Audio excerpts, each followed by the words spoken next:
My clever man again. Sawa.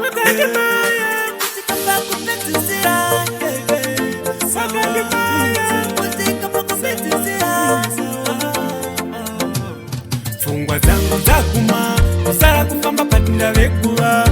End of the day ndakuchema ndakamdirei. Fungwa zangu zakuma kusala kufamba pati ndavekuwa. End of the day ndakuchema ndakamdirei. Kungozvifunga ndonzwa zvimwe kunzwira tsitsi vechenda yangu. For the meantime zverudo ndakasiya.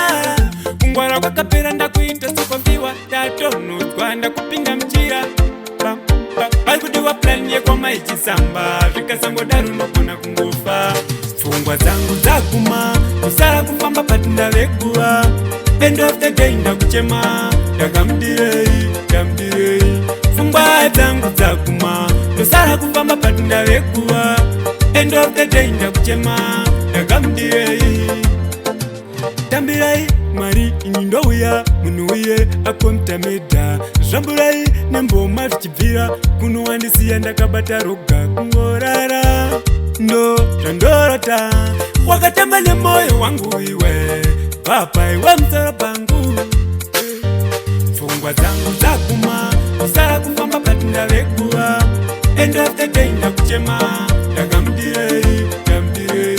Pfungwa dzangu dzaguma kusara kufamba pati ndavekuwa. End of the day ndakuchema ndakamudirei.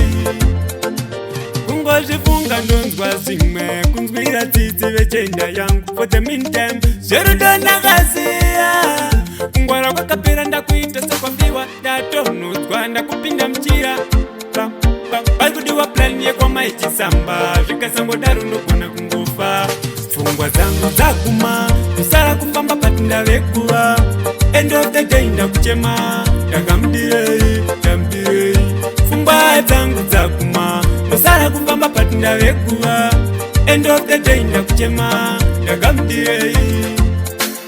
Tambirai Mwari ini ndouya munhu uye akomutamedha. Zvamburai nemboma zvichibvira kunowandisiya ndakabata roga kungorara. Ndo zvandorota wakatamba nemwoyo wangu iwe